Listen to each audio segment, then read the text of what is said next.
مفتی صاحب ویسے تو یہ لفظ سیلف ایکسپلینیٹری ہے، اپنی وضاحت خود کر رہا ہے، میں پھر بھی یہ چاہتا ہوں کہ عرف عام میں ہم بدگمانی کسے کہتے ہیں، اس کے جو مختلف شکلیں ہیں اس سے آپ گفتگو کا آغاز کیجئے تاکہ اس بات کو سمجھنا اور اس پر عمل کرنا ہمارے لیے اور آسان ہو جائے۔ الحمد لولیہ والصلاة علی اہلہا اما بعد فاعوذ باللہ من الشیطان الرجیم بسم اللہ الرحمن الرحیم۔ یہ بات جو آپ نے کہی ہے کہ یہ خود لفظ اپنے آپ کو بیان کر رہا ہے، بالکل صحیح ہے۔ اچھا یہ کسی حد تک بات درست ہے۔ میں آج جب تیاری کر رہا تھا تو کئی لوگوں کی تحریریں نظر سے گزری اور ایسے اب ان کو کیا کہا جا سکتا ہے، وہ ظن کا ترجمہ بدگمانی کرتے رہے ہیں۔ وہ کہہ رہے تھے قرآن پاک نے چونکہ ظن سے بچنے کو کہا ہے لہٰذا ظن کا معنی بدگمانی ہے، لہٰذا اس فورم کے توسط سے شاید کوئی سن لے بہت اچھا ہے تو انہیں مفتی صاحب، کہیں گے آغاز کہ میں آپ اپنی کریکشن کریں۔ جی بالکل یہ صحیح۔ وہ دور ہے دلو فادلو، واہ واہ، ایسے ایسے مفتی آئیں گے جو بغیر استاذ کے اور وہ خود بھی گمراہ ہوں گے اور دوسروں کو بھی گمراہ کریں گے۔ اچھا یہی میں ایک اور بات بھی تحدیث جی نعمت کے طور پہ عرض کرنا چاہوں گا، آپ ہر پروگرام میں آپ بھی اور ڈاکٹر صاحب سے بھی ہم یہ سنتے ہیں کہ ہم جب تیاری کر رہے تھے، موضوعات کو کھنگال رہے تھے اور اس تعلیم اور تعلم کے سلسلے سے گزر رہے تھے تو ہمارے بہت سارے ناظرین جو ہیں وہ حیران بھی ہوتے ہیں اس بات کو سن کر کہ مفتی صاحب اور فلاں صاحب جو بڑے بڑے اساتذہ ہیں وہ بھی تیاری کرتے ہیں، حالانکہ بلا شبہ جی تیاری کے بغیر میدان میں اترنے والا پہلوان بھلا کب نام کما سکتا ہے یا جیت سکتا ہے یا اپنے فن سے انصاف کر سکتا ہے۔ اور میں سمجھتا ہوں کوئی جتنا پرانا آدمی کیوں نہ ہو، جتنا ماہر ہی کیوں نہ ہو، جس ایٹ دا سپاٹ جس پروگرام میں جا رہا ہے اس کی تیاری کے بغیر اگر جاتا ہے تو اس کا مطلب وہ ناانصافی کر رہا ہے۔ ویسے بھی یہ بدرجہ اولا علماء کے لیے، اسکالرز کے لیے بہت ضروری ہے مفتی صاحب کہ وہ بالکل جو تازہ ترین معیار ہے علم کا تحقیق ہے اور ہر چیز کے جو مختلف پیرامیٹرز ہیں اس کے کونے ہیں اس پہ وہ آگاہ ہو۔ بسم اللہ آگے بڑھائیے میں بات۔ چلیں یہ سمجھانے کے لیے اور فائدہ اٹھاتے ہوئے ظن کی ہم بات کر رہے تھے، یہ استاذ الکل ہوئے ہیں علامہ عطا محمد بندیالوی، کیا بات ہے، رحمت اللہ علیہ۔ ہر اہل سنت کا جو عالم دین ہر ہے بڑا عالم جو ہے بالواسطہ یا بلا واسطہ وہ ان سے مستفیض ہے۔ بہت اہم بات آپ نے کی۔ اللہ وہ ان کی تربت فرمایا پر کرتے رحمت تھے، فرمائے۔ درس نظامی میں ایک ابتدائی کتاب ہے کریمہ سعدی، وہ فرماتے تھے جو کریمہ سعدی بھی بغیر تیاری کے اگر پڑھاتا ہے، بغیر مطالعے کے، فریش مطالعے کے بغیر پڑھاتا ہے تو وہ اپنے منصب کے ساتھ ناانصافی کر رہا ہے۔ بہت خوب، اللہ اکبر۔ بدگمانی صفدر صاحب یہ ایک اخلاقی اور مفتی صاحب مجھے ایک دفعہ پھر قطع کلامی کی جاتی ہے کہ ظن ہم بات کر رہے تھے اس سے اکثر سمجھا جاتا ہے کہ یہ بدگمانی ہے، حسن ظن اور سوء ظن کا فرق پیش نظر نہیں رکھا جاتا۔ آپ پہنچ گئے، ظن کا معنی ہوتا ہے گمان کرنا، بالکل ٹھیک، اس کا مطلب صرف گمان ہے۔ اب جب اس کے ساتھ لفظ حسن لگتا ہے یا لفظ بد لگتا ہے تو پھر یا خوش گمانے کا معنی دیتا ہے یا بدگمانی کا معنی، یہی وہاں سے غلطی ہوئی۔ وہ سمجھ رہے تھے قرآن پاک نے چونکہ کہا اجتنبوا کثیرا من الظن، ظن سے بچو، تو انہوں نے سمجھا شاید ظن کا معنی بدگمانی، اور انہوں نے لکھا کہا ظن کا معنی ہے بدگمانی چونکہ قرآن نے اس سے بچنے کو کہا ہے۔ اب سنیے جی کہ یہ اخلاقی اور روحانی بیماری ہے جو فرد اور گھرانے اور معاشرے کی تباہی کا سبب بنتی ہے۔ اچھا اس کی ڈیفینیشن کیا ہے یہ سمجھنا ضروری ہے۔ بدگمانی کہتے ہیں کسی دوسرے شخص کے بارے میں اپنے دل و دماغ کے اندر ایسی بات بٹھا لینا جس بات کے بارے میں نہ آپ کو وثوق ہو، نہ آپ کے پاس کوئی دلیل ہو۔ کیا بات ہے، نہ اس پر کوئی گواہ میسر، نہ کوئی گواہ ہو، نہ آپ کے پاس کوئی ثبوت ہے، نہ آپ کو خود یقین ہے، بس اپنے دل و دماغ میں بٹھا ایک خود ساختہ بات آپ نے بٹھا لی، یہ خود ساختہ بات ہے۔ اور جس طرح آپ نے اپنے خوبصورت اور جامع انٹرو میں کہا ہے، اور یہ لفظ میں نے وہاں سے لیا ہے کہ یہ بدگمانی ایک مرض نہیں ہے، یہ منبع الامراض ہے۔ اللہ اکبر، یہ منبع الامراض ہے اور یہ اتنے امراض کو جنم دیتی ہے بدگمانی کہ جن کا علاج ممکن ہی نہیں ہوتا۔ اب سب سے پہلا اگلا مرض جو بدگمانی کے فوراً بعد آتا ہے وہ یہ ہے کہ جب بندہ کسی کے متعلق بدگمان ہو جاتا ہے پھر اس کی ٹو میں لگ جاتا ہے، پھر تجسس کرتا ہے۔ بندہ یہ کہتا ہے کہ اب میں نے جو اس کے بارے میں مائنڈ سیٹ بنایا ہے میں اس کو ثابت کر کے دکھاؤں، میں دیکھوں گا میں نے جو موقف اختیار کر لیا ہے وہ اس کی جاسوسی کرتا ہے، اس کی ٹو میں رہتا ہے۔ اگلی بیماری کا آغاز ہو گیا، اور یہی وجہ ہے قرآن پاک میں اللہ تبارک و تعالیٰ نے سورہ حجرات میں اس بدگمانی کے فوراً بعد تجسس کا ذکر کیا، اس سے منع کیا۔ یہ سورہ حجرات کی آیت نمبر 29 ہے۔ فرمایا اجتنبوا یا ایھا الذین آمنوا اجتنبوا کثیرا من الظن ان بعض الظن اسم ولا تجسسوا، فرمایا اے ایمان والو یہ اکثر جو تم گمان کرتے رہتے ہو لوگوں کے بارے میں کہ میرا خیال ہے وہ ایسا ہوگا، I think وہ ایسا ہوگا، جی مجھے خبر پہنچی ہے وہ ایسا ہوگا، فرمایا ان گمان کرنے سے بچو، کیونکہ اکثر گمان جو ہیں جو آپ کرتے ہیں ان میں سے بعض وہ ہوتے ہیں جو گناہ ہوتے ہیں، اور آگے پھر فرمایا کہ تجسس اور جاسوسی نہ کرو جو اس کے بعد پیدا ہونے والا مرض ہے۔ تو یہ روحانی امراض ہیں۔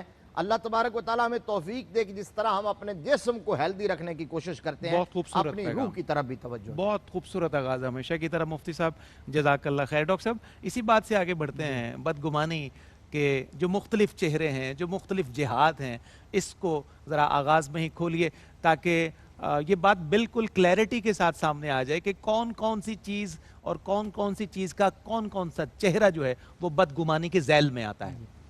بسم اللہ الرحمن الرحیم۔ بہت شکریہ قبلہ مفتی صاحب نے بڑے حسین انداز میں اس موضوع کو آگے بڑھانے کے لیے راستہ ہموار کیا۔ ماشاءاللہ۔ دیکھیں قرآن پاک میں اللہ تعالیٰ نے سورہ حجرات میں 6 برائیوں کا ذکر کیا۔ صحیح۔ ان برائیوں کے ذکر کرنے سے پہلے فرمایا اگر 2 مسلمانوں کے گروہ آپس میں لڑ پڑیں تو ان میں صلح کرا دو۔ بالکل صحیح۔ اور اگر 2 افراد آپس میں لڑ پڑیں پھر بھی صلح کرا دو۔ اور جہاں 2 افراد کے لڑنے کی بات آئی وہاں واتقوا اللہ کا لفظ استعمال کیا کہ غفلت میں نہیں رہنا، کہ 2 افراد کی لڑائی ہی پھر اجتماعی لڑائی میں تبدیل ہوتی ہے، یعنی کہ اس کو کوئی چھوٹی بات نہ کوئی چھوٹی بات مت سمجھنا۔ پھر لڑائی کے 6 اسباب بیان کیے۔ یہ قرآن پاک ہے، کتاب حکمت ہے۔ کیا اعجاز ہے۔ 3 اسباب وہ ہیں جن کا تعلق ظاہر کے ساتھ ہے اور 3 وہ ہیں جن کا تعلق باطن کے ساتھ ہے۔ سبحان اللہ، سبحان جن کا اللہ۔ تعلق ظاہر کے ساتھ ہے اس میں تمسخر اڑانا، بالکل صحیح، اس میں عیب لگانا، اللہ اکبر، اس میں برے ناموں سے پکارنا، یہ وہ چیزیں ہیں جو ظاہر ہیں۔ اللہ اکبر۔ 3 وہ اسباب ہیں جو باطن ہوتے ہیں، چھپے ہوتے ہیں، جن کا سامنے والے کو پتہ نہیں ہوتا کہ اس کے سامنے بندہ جو بیٹھا ہوا ہے اس کے اندر کیا چل رہا ہے اور کس کیفیت میں ہے۔ اللہ اکبر۔ اس میں سے ایک بدگمانی ہے۔ اللہ اکبر۔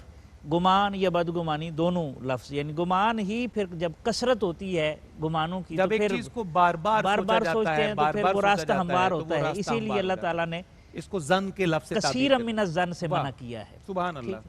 اچھا، تو ظاہر ہے یہ جو گمان ہوتا ہے یہ بھی تو چھپا ہوا ہوتا ہے۔ درست۔ دوسرا، اچھا یہاں پر گمان کے حوالے سے میں عرض کر دوں، جب آپ آدمی کے بارے میں سوچنا شروع کریں گے نا تو یاد رکھیں وہ انسان ہے، اس میں خامی نکل آئے گی۔ کیا خوبصورت بات کی ہے۔ خامی نکل آئے گی۔ انسان ہے تو انسان میں خامی نکل ہی آئے گی۔ وہ کوئی فرشتہ نہیں ہے، حقیقت کا ہم سادہ سادہ ادراک کر وہ کوئی نبی یا فرشتہ نہیں ہے وہ پرفیکشن کے معیار پہ پورا نہیں اترے گا۔ ہاں جی، اس انسان ہے ہی اسی لیے بہت اچھا ہے کہ اس میں خامی ہے۔ تو جب آپ نے کسی کو لینا ہے نا تو مجموعی طور پر لینا ہے، اس کی خوبیوں اور خامیوں کے ساتھ لینا ہے، اس کو قبول کرنا ہے، اس کو قبول کرنا ہے۔ سبحان اللہ، سبحان اللہ۔ اور پھر اسی کی بیس کے اوپر آپ نے اپنی زندگی کے دھارے متعین کرنے ہیں۔ اگر آپ خوبیوں پر نظر رکھیں گے تو ہیلدی رہیں گے، صحت مند رہیں گے، آپ کی فیملی، آپ کی سوسائٹی، آپ کے اڑوس پڑوس والے آپ سے پرسکون رہیں گے۔ بہت خوبصورت بات۔ اور اگر آپ نے یہ نہ کیا تو پھر معاملات بگاڑ کی طرف چلے جائیں گے۔ اللہ اکبر۔ اچھا، میں اللہ اکبر۔ جو چیزیں چھپی ہوئی ہیں ان میں سے ایک بدگمانی، ٹھیک ہے، اس سے بچو۔ دوسرا فرمایا جاسوسی سے بچو، ٹو لگانے سے بچو۔ اب یہ بھی چھپی ہوئی چیز ہے، کون ٹو میں ہے نہیں پتہ لگتا۔ اچھا، تیسرا جو ہے وہ ہے غیبت سے بچو۔ اللہ اب تینوں وہ چیزیں ہیں جن کے بارے میں آدمی کو پتہ نہیں ہوتا کہ میرے بارے میں یہ کیا سوچ رہا ہے، کیا جاسوسی کر رہا ہے، یا کیا میرے عدم موجودگی میں میرے بارے میں تبصرے کیے جا رہے ہیں، اس کو پتہ نہیں ہوتا۔ لیکن سامنے والی باتیں جو ہوتی ہیں وہ تو بلنٹ آدمی ہوتا ہے، کوئی بول دیتا ہے وہ تو برداشت ہو جاتی ہے، لیکن جو باطنی بیماری ہوتی ہے اگر اس کو پتہ چل جائے جس کے بارے میں وہ تبصرہ کر رہا ہے تو یہ زیادہ خطرناک ثابت ہوتی ہے۔ بہت خوبصورت بات، دکھ بھی زیادہ ہوتی ہے۔ اللہ، اور اس میں ایک جملہ میں عرض کر دوں، 2 جملے دیکھیں، یہ جو بدگمانی ہوتی ہے نا یہ راستہ ہموار کرتی ہے آگے برائیوں کا۔ یہ بھی درجے ہیں۔ مفتی صاحب نے بہت خوبصورت کہا کہ یہ ام الامراض ہے۔ ام الامراض ہے۔ اچھا، ایک بدگمانی کی تو اس کے بعد اگلا درجہ ہے جاسوسی کا۔ ٹو میں لگے رہے کہ اس کے پاس پیسہ زیادہ کیوں ہے، یہ کیوں ہے، یہ کیوں ہے. یہ چیز پھر مقابلہ بازی پر منتج ہوتی ہے. حدیث پاک میں ولا تناجشوا کے لفظ آئے ہیں. اچھا پھر اس سے جب معاملہ آگے بڑھتا ہے تو پھر ولا تحاسدوا، حسد بڑھتا ہے. اچھا جب حسد بڑھتا ہے اور آدمی آمنے سامنے آ جاتا ہے حسد کی وجہ سے تو ولا تدابروا کے لفظ ہیں. پھر رشتے ختم ہو جاتے ہیں، پھر اناج جیت جاتی ہے، رشتے ختم ہو جاتے ہیں. تو یہ ایک دلچسپ بات ہے اور ہمیں اس کو پیش نظر رکھنا چاہیے. بڑی خوبصورت بات ہے. ناظرین مکرم، میں ڈاکٹر صاحب کی ایک بات نے مجھے بڑا لطف دیا، اور اے کاش کہ ہم اس حقیقت کو جتنی جلدی سمجھ جائیں اپنی زندگیوں میں، اتنی جلدی ہمیں سکون کی دولت اللہ عطا کر دے گا. انسان کمی کا، کوتاہی کا، کجی کا اور خامی کا مرکب اور مجموعہ ہے. تو انسان کو انہی چیزوں کے ساتھ قبول کیا جائے تو ہم بڑی جلدی پرسکون ہو جاتے ہیں، اور ہمیں سکون کی دولت بھی اللہ رب العزت دے دے گا.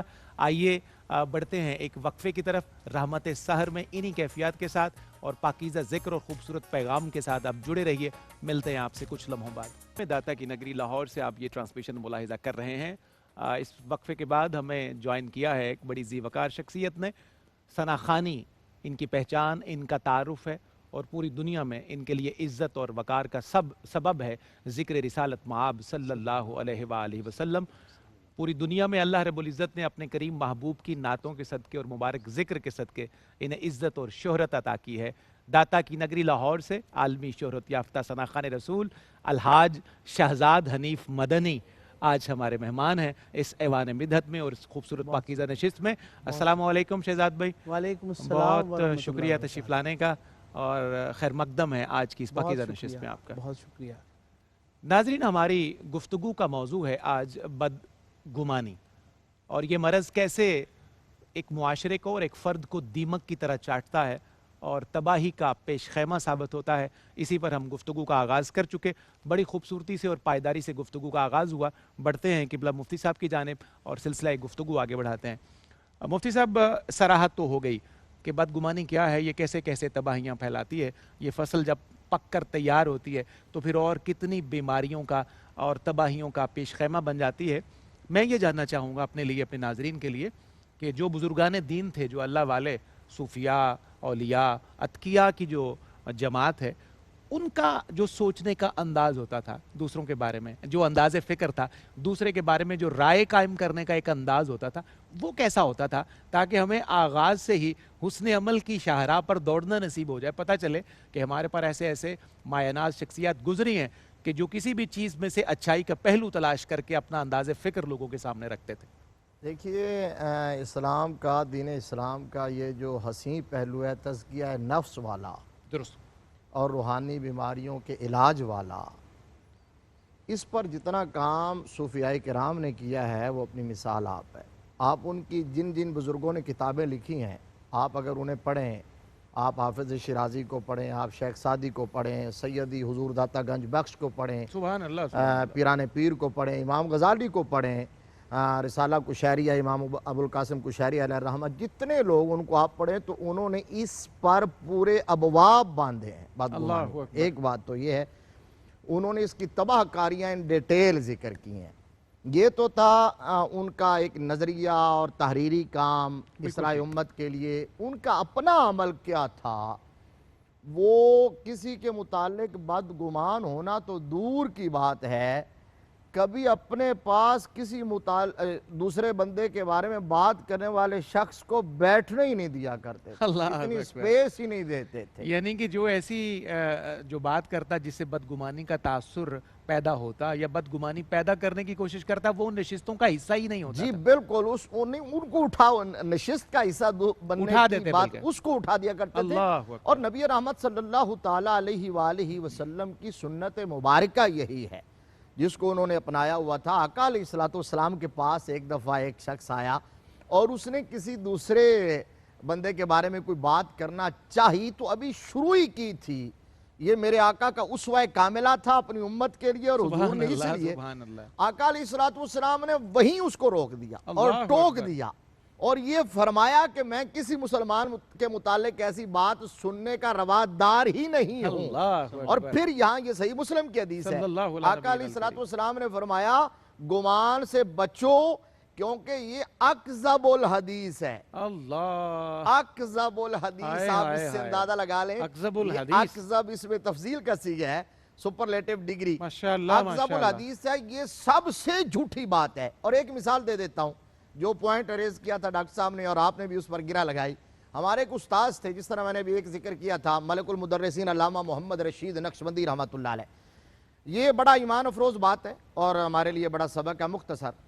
اس میں یہ وہ فرمایا کرتے تھے کہ ہر انسان میں خوبیاں بھی ہیں، خامیاں بھی ہیں. انسان خطاؤں سے پاک نہیں ہوتا. اب اگر آپ دیکھنا چاہتے ہو کہ اچھا کون ہے اور برا کون ہے تو فہرست بنا لو. اگر اس کی خوبیاں غالب ہو جائیں، چاہے 51 بھی ہو جائیں، اس کا مطلب وہ اچھا ہے. بھئی کیا کہنے، سبحان اللہ سبحان اللہ.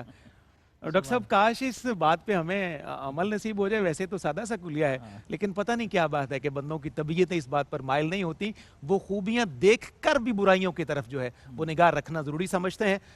صوفیاء کی صف کے ایک عظیم سردار حضرت خواجہ حسن بصری قدس سرہ العزیز کا ایک بڑا ہی پاکیزہ ارشاد ہے. وہ فرماتے ہیں کہ بروں کی صحبت اچھوں سے بدگمانی پیدا کرتی ہے. اس قول کی کچھ وضاحت ہو جائے تاکہ یہ روشنی کا اور سفر تقسیم ہو پوری دنیا کے ناظرین. بلکہ یہ پورا قول اس طرح ہے، میں پڑھ دیتا ہوں کہ الغافل العاقل یلزم صحبت الاخیار، عقل مند نیکوں کی صحبت اختیار کرتا ہے، ویفارق صحبت الاشرار، اللہ اکبر، اور شریر لوگوں کی صحبت سے دور بھاگتا ہے.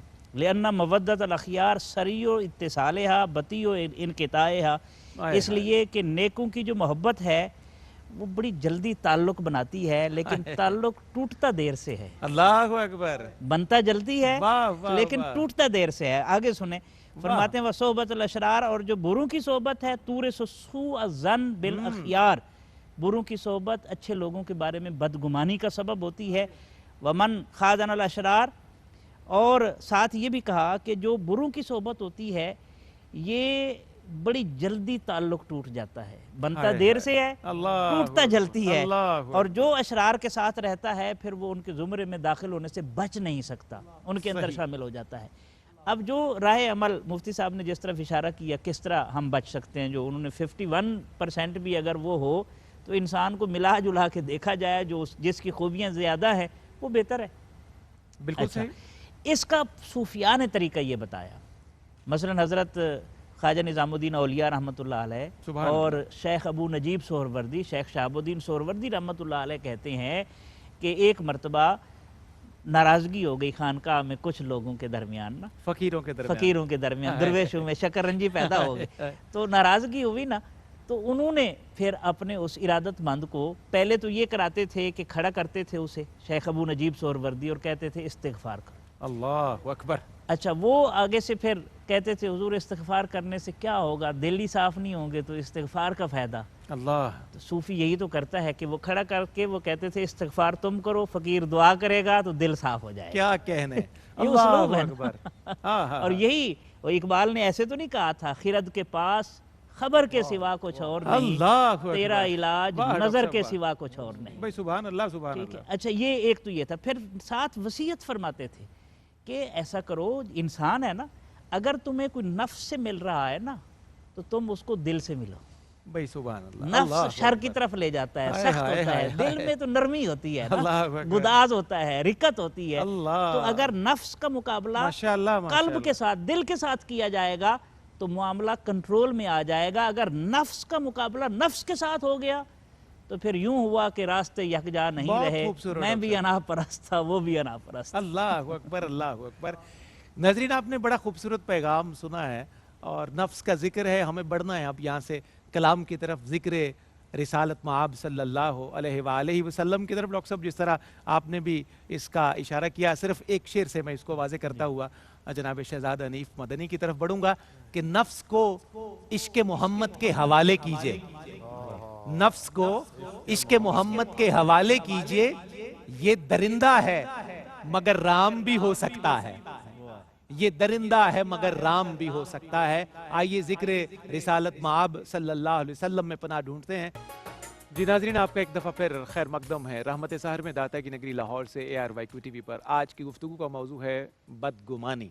مفتی صاحب کی خدمت میں ہم حاضری دیتے ہیں. مفتی صاحب قبلہ، ابھی تک ہم نے بندوں کے بارے میں جو گمان ہے اس کے بارے میں گفتگو کی ہے، اور یقیناً ایک مسلمان کی بندہ مومن کی ہر معاملے میں توجہ جو ہے وہ اللہ رب العزت کی ذات والا صفات کی طرف رہتی ہے. تو اللہ رب العزت کے بارے میں ہمیں کیسا گمان کرنا چاہیے؟ بندوں کا بندوں کے بارے میں تو سن لیا، انسان کا انسان کے حوالے سے تو سن لیا، ایک انسان کا رحمان کے بارے میں گمان کیا ہونا چاہیے؟ اس پر بھی کچھ ارشاد ہو. بڑا دلچسپ سوال ہے. اس طرح ہم ذکر کر رہے تھے کہ یہ بدگمانی کی جو تباہ کاریاں ہیں، ہلاکتیں ہیں، وہ کتنی ہیں، اور پھر یہ ایسا الامراض ہے کہ اس سے امراض جنم لیتے چلے جاتے ہیں. درست. آپ دیکھ لیں کہ اگر اس پر قدغن نہ لگائی جائے اور پہرے نہ بٹھائے جائیں اپنے گمان کے، یعنی آغاز میں ہی اس کو نہ روکا جائے اور اپنی اصلاح نہ کی جائے، تو پھر یہ مخلوق سے سفر کرتا کرتا خالق تک پہنچ جاتا ہے. اللہ اکبر. اور پھر انسان کو ہلاکت اور تباہی سے اور ایمان کی بربادی سے کوئی چیز نہیں بچا سکتی. اور وہاں کے بدگمانی آقا علیہ السلام نے فرمایا کہ شیطان وسوسے ڈالتا ہے کہ تجھے کس نے پیدا کیا، کرتا کرتا پھر جب کہتا ہے اللہ، تو اللہ کو کس نے پیدا کیا؟ اللہ. تو یہاں آ کے پھر وہ بہک جاتا ہے. اب سنیے کہ گمان ایک بندہ مومن کو کیسا رکھنا چاہیے اپنے رب کے بارے میں. صحیح مسلم کی حدیث ہے، حضرت جابر بن عبداللہ انصاری رضی اللہ تعالیٰ عنہ حدیث کے راوی ہیں.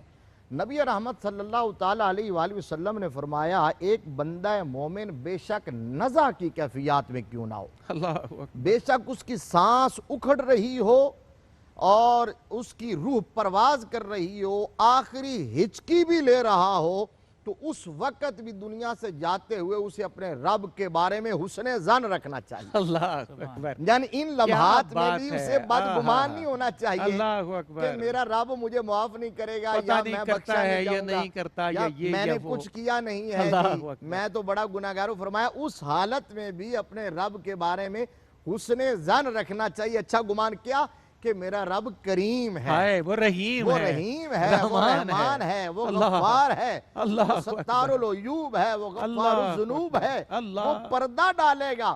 یہ میرے مصطفیٰ نے فرمایا کہ حسن ظن رکھنا چاہیے. اور خود اللہ تبارک و تعالیٰ نے کیا فرمایا؟ انا عند ظن عبدی بی وانا معہ اذا ذکرنی. فرمایا اگر وہ میرے بارے میں حسن ظن رکھتا ہے، فرمایا پھر سن لو میرا بندہ میرے متعلق جیسا گمان کرے گا میں ویسا ہی اس کے ساتھ سلوک کروں گا. اللہ یعنی یہ دو قطعی فرمان ہے، یہ ان دونوں کی سند میں کوئی کلام نہیں ہے.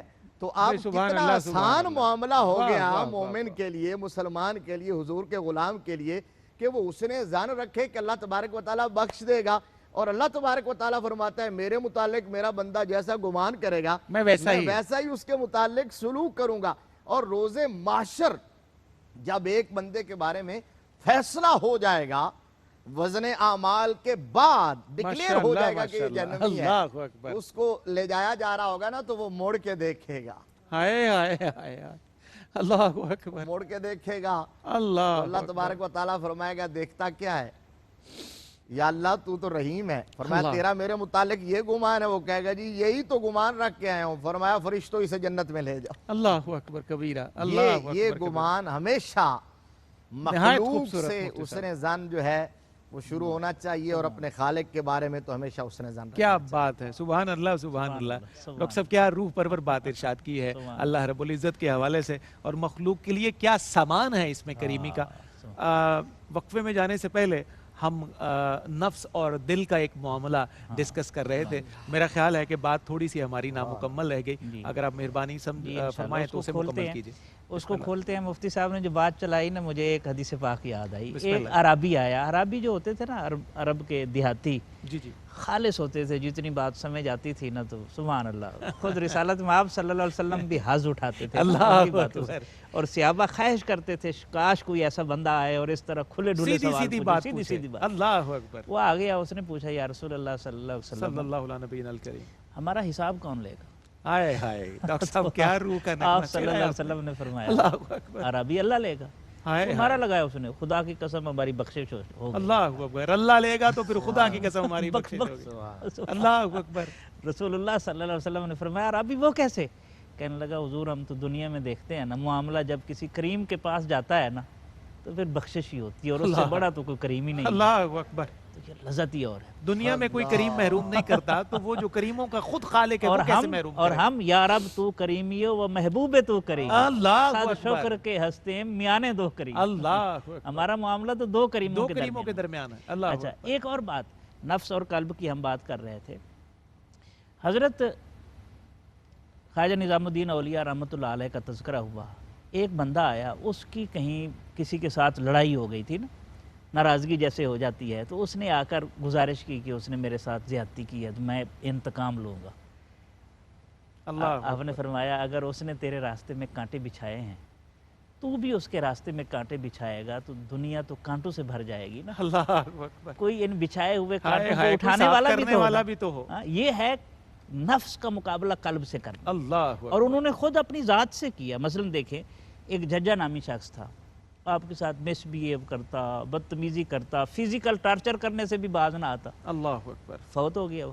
آپ اس کے جنازے میں شریک ہوئے، تجہیز و تکفین کے بعد اس کی قبر پر بیٹھ کر 2 نفل پڑھے، عرض کی پروردگار ججا نظام الدین کے بارے میں جو کچھ کہتا تھا یا جو کرتا تھا، نظام الدین بھی اسے معاف کرتا ہے تو بھی معاف. اللہ اکبر. یہ اس وقت کہاں سے آیا؟ یہ رسول اللہ صلی اللہ علیہ وسلم سے آیا. اللہ. یعنی آپ دیکھیں مکی زندگی، شیب ابی طالب، سفر طائف، ہجرت، غزوہ بدر، احد، خندق سارے ہیں، لیکن جب فتح مکہ ہوا ہے تو آپ نے نفس کی بجائے قلب اللہ متوجہ کیا نا، اور لا تثریب علیکم اليوم. اس سے آپ اندازہ لگا سکتے ہیں کہ 21ویں سال مکہ فتح ہوا اور رسول اللہ صلی اللہ علیہ وسلم نے پھر بھی معاف فرمایا.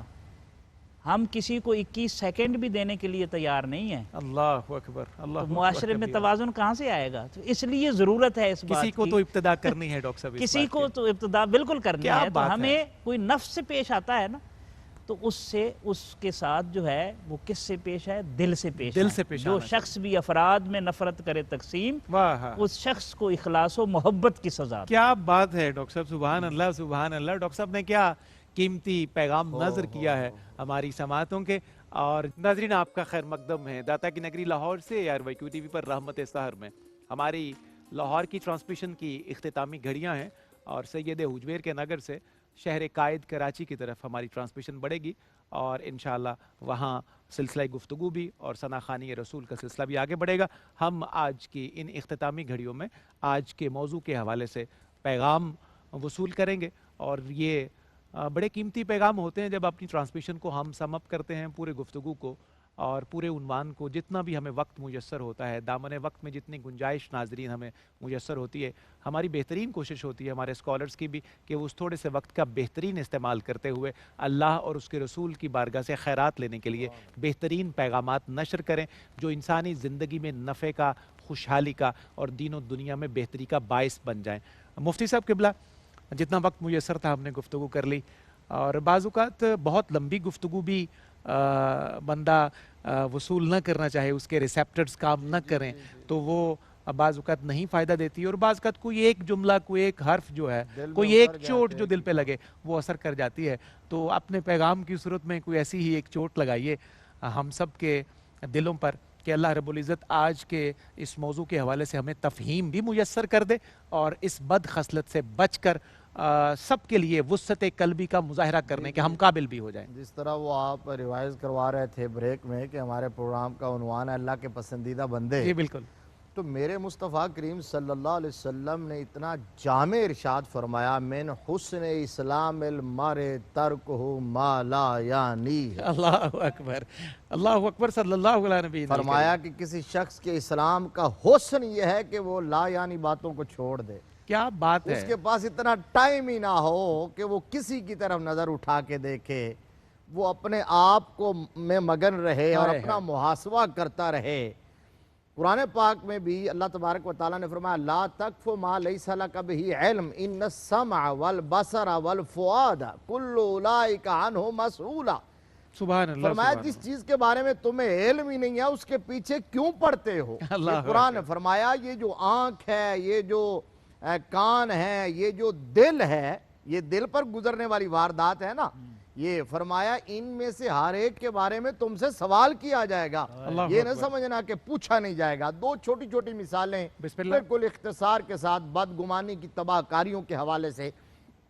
ایک بڑی مستند حدیث ہے اور ہمارے ناظرین آپ تو جانتے ہی ہیں، حضرت اسامہ بن زید رضی اللہ تعالیٰ عنہ ایک غزوے میں ایک کلمہ گو شخص کو قتل کر دیا تھا. وہ تلوار کی زد میں آیا اور اس نے کلمہ پڑھنا شروع کر دیا تو آپ نے اس کو قتل کر دیا. جب غزوہ ختم ہو گیا مدینہ شریف پہنچے تو آقا علیہ السلام کو خود بات سنائی. بڑی قابل توجہ بات ہے. تو یا رسول اللہ میں نے اس کو قتل کر دیا، وہ کلمہ پڑھ رہا تھا. فرمایا وہ کلمہ پڑھ رہا تھا پھر تم نے اس کو قتل کر دیا؟ آقا میں نے گمان یہ کیا کہ یہ موت کے ڈر سے اور تلوار کے ڈر سے کلمہ پڑھ رہا ہے. یہ ہے گمان کہاں تک لے جاتا ہے. اب دیکھیے میرے مصطفیٰ کریم صلی اللہ علیہ وسلم کا ری ایکشن کیا تھا. آقا کریم جلال میں آئے اور جلال میں آ کے فرمایا فَحَلَّا شَكَكْتَ قَلْبَهُ، تمہیں اس کی زبان پر اگر یقین نہیں تھا تو پھر اس کا دل چیر کے دیکھ لیا ہوتا. مطلب یہ تھا کہ آپ اگر دل بھی چیر لیتے تو وہاں بھی تمہیں پتہ نہ چلتا کہ یہ دل سے پڑھ رہا ہے یا اوپر سے پڑھ رہا ہے. تو پھر بندہ مومن کی زبان پر ہی اعتبار کرنا چاہیے. حضرت اسامہ بن زید کہتے ہیں، صحیح مسلم کی حدیث ہے، فرمایا آقا علیہ السلام نے بار بار جلال میں یہ جملہ دہرایا کہ میں اس وقت کہہ رہا تھا کہ کاش میں آج سے پہلے پیدا ہی نہ ہوا ہوتا، آج میں دنیا میں آیا ہوتا اور مجھ سے یہ جرم نہ سرزد ہوا. اور دوسرا واقعہ افک جو ہے قرآن پاک میں 18ویں پارے میں تفصیل کے ساتھ موجود ہے. ام المومنین حضرت سیدہ عائشہ صدیقہ رضی اللہ تعالی عنہا، مومنین کی ماں، جب ان پر الزام لگا تھا تو وہ اس گمان میں بعض لوگ شامل ہو گئے سنی سنائی بات میں. اللہ اکبر. اب اس میں قرآن پاک نے جو ہمیں پیغام دیا ہے نا وہ صرف عرض کرنا چاہتا ہوں. پتہ ہے کیا حکم ہوا؟ وہ تو جھوٹا تھا ظاہر ہے، منافقین کی سازش تھی اور صحابہ بھی اس میں آ گئے بعض صحابہ. تو قرآن نے کہا لولا اس سمیتموہ قلتم ما یکون لنا ان نتکلم بہذا. فرمایا اللہ نے فرمایا مسلمانوں کو چاہیے تھا جب پہلی دفعہ سنا تو بدگمانی کا شکار ہی نہ ہوتے، کہتے ہم کسی مسلمان، اور پھر وہ تو مومنین کی ماں ہیں، ان کے بارے میں ایسی بات سننا گوارا ہی نہیں کر سکتے. کیا کہنے مفتی صاحب، تو ہمارا ری ایکشن بھی یہی ہونا چاہیے جب ہمارے ایسی باتیں سننا گوارا ہی نہ کریں، آغاز میں ہی اس کو روک دیں. بے شک. نہایت خوبصورت. ڈاکٹر صاحب ہمیں پیغام اپنی پوری دنیا کی ناظرین کے لیے نشر کرنا ہے. ہمارا پیغام الحمدللہ بڑا قیمتی ہوتا ہے آپ کی طرف سے، مفتی صاحب کی طرف سے، اور پوری وہ جو ہماری نشریات ہیں وہ اس کا تتمہ، خلاصہ اور کنکلوژن ہوا کرتا ہے. کیا کہیے گا چند جملوں میں؟ دو جملے میں عرض کرتا ہوں. ایک تو یہ کہ ہمیں صوفیانہ اسلوب اپنانے کی ضرورت ہے. اور صوفی کیا ہوتا ہے کہ وہ خوبیاں دوسروں میں تلاش کرتا ہے اور خامیاں اپنے اندر. خوبیاں دوسروں کی اور دھیان اپنے عیبوں پر. مثلا حضرت ابو عثمان حیاری رحمۃ اللہ علیہ جا رہے تھے، کسی نے اوپر سے نا راکھ پھینکی. آپ کے ارادت مند جو ہے وہ بڑے جذبے ہوئے، غصے ہوئے. تو آپ نے فرمایا ٹھہر جاؤ بھائی، کیوں غصے ہوتے ہو؟ جو سارے اس قابل ہو کہ اس کے اوپر جہنم کے انگارے پھینکے جائیں، وہ شکر نہیں کرتا کہ اس کے اوپر صرف راکھ پھینکی گئی ہے. اللہ میری توبہ. اتنی بڑی شخصیت. اور دوسرا پیغام کا دوسرا حصہ یہ ہے، یہ جو نئی نسل ہے نا اس میں بڑا پوٹینشل ہے، اس میں کوئی شبہ نہیں. ہم نے کئی مرتبہ نوجوانوں کو بلک کر روتے ہوئے دیکھا ہے رسول اللہ صلی اللہ علیہ وسلم کے ذکر پر، ان کی محبت میں. اور سلسلہ چشتیہ میں خواجہ نظام الدین اولیاء رحمۃ اللہ علیہ فرماتے ہیں کہ کسی کا علاج کرنا ہے نا تو محبت کی آگ لگا دو اس میں. یہ چنگاری جلا دو. ہاں چنگاری جلا دو. جنگل کسی کو کہو گے نا کاٹنے کا، ساری زندگی بھی لگا رہے تو وہ جنگل نہیں کاٹ سکتا. پاسبل ہی نہیں ہے. اعمال سے یقین بغض ختم نہیں ہوتے، کوشش کی جا سکتی ہے، لیکن اگر محبت کی چنگاری سلگ جائے نا تو ساری رذالتیں صاف ہو جاتی ہیں. جس طرح جنگل میں آگ لگا دی جائے زمین صاف ہو جاتی ہے، بالکل یہی کیفیت. اسی طرف اقبال نے اشارہ کرتے ہوئے کہا تھا، سبحان اللہ ڈاکٹر صاحب، واہ واہ واہ. محبت کے شرر سے دل سراپا نور ہوتا ہے، ذرا سے بیج سے پیدا ریاض طور ہوتا ہے. بھئی سبحان اللہ سبحان اللہ سبحان اللہ. ناظرین پیغامات آپ نے سماعت کیے، کاش کہ یہ دل تک رسائی حاصل کریں، اور آج ہی سے ہم عہد کر لیں کہ ہمیں لوگوں کی خوبیوں کی طرف، ان کی نیکیوں کی طرف، اچھائیوں کی طرف نظر کرنی ہے اور ان کی کمیوں سے، کجیوں سے، کوتاہیوں سے صرف نظر کرنا ہے. تو دیکھیے زندگی میں کیسی انقلابی تبدیلی آج کے دن سے ہی اللہ پیدا فرما دے گا. اللہ ہمیں عمل کی توفیق آسان کرے ہمارے لیے اس رستے پر چلنا. انتہائی شکر گزار بڑے خوبصورت گفتگو کے لیے ہمیشہ کی طرح آج کی نشست میں بھی ہمیں مفتی محمد طاہر تبسم قادری صاحب آپ نے عنایت کی. بہت شکریہ آپ کی تشریف آوری کا بھی. ڈاکٹر سعید احمد سعیدی صاحب، ڈاکٹر صاحب ہمیشہ کی طرح آپ نے بھی بڑے قیمتی کلمات سے نوازا. جناب الحاج شہزاد حنیف مدنی آپ کا بھی شہزاد بھائی بہت شکریہ. بڑی خوبصورت حاضری ہیں.